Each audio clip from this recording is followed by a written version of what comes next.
శ్రీరామనవమి శోభయాత్రలో పాల్గొనికి వస్తున్నారు. కానీ ఈ శోభయాత్ర అంటే ప్రతి సంవత్సరం చాలా శాంతిపూర్వకంగా మన శోభయాత్ర మనం తీస్తున్నాం. ఎక్కడ కూడా చిన్న కొట్లాట కాకుండా మనం శోభయాత్రని తీస్తున్నాం. కానీ పోయే సంవత్సరం కూడా లాస్ట్ మూమెంట్లో పోలీస్ అధికారులు మా పర్మిషన్ క్యాన్సిల్ చేసినారు. అనవసరం అసలు ఎవరు మాట విని పోలీసు వాళ్ళు మా పర్మిషన్ క్యాన్సిల్ చేసినారు అర్థమైతే లేదు.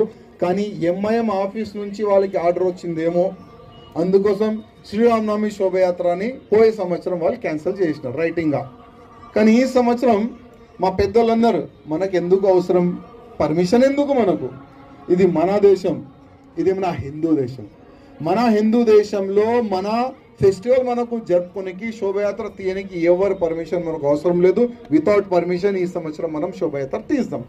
మా అధికారులు చెప్తున్నారు, అందుకోసం ఒక్క పర్మిషన్ కాపీ కూడా మనం పెట్టలే.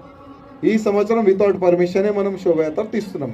అదేవిధంగా ఈ శోభయాత్రలో మనం ఒక సంకల్పం తీసుకుందాం. ఇప్పుడు మహారాష్ట్రలో ఔరంగజేబు సమాధి ఉన్నది.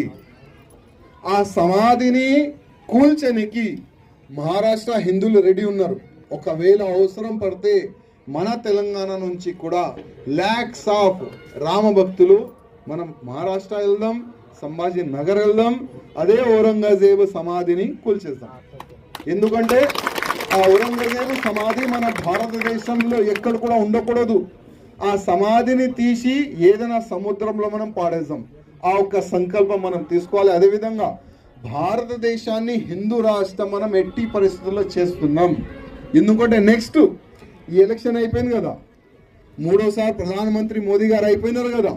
ఇప్పుడు మోదీ గారికి మనం చెప్తాం, మోదీ గారు 4వ సారి మీరు ప్రధానమంత్రి అవుతున్నారు. కానీ మీ ఎలక్షన్ మేనిఫెస్టోలో ఒక అంశం పెట్టండి, కాశీ మథుర, దాని తర్వాత భారతదేశం హిందూ రాష్ట్రం చేస్తాం. అది కూడా మేనిఫెస్టోలో వేస్తే చాలా బాగుంటుందని మనమందరం సోషల్ మీడియా పరంగా మోదీ గారికి రిక్వెస్ట్ చేస్తున్నాం. ఎందుకంటే వచ్చే ఎలక్షన్ నేను ఛాలెంజ్ చేస్తున్నా, వచ్చే ఎలక్షన్ కాశీ మథుర హిందూ రాష్ట్రం దానిపైననే జరుగుతుంది. మీరు చూస్తారు, అందరు కూడా చూస్తారు.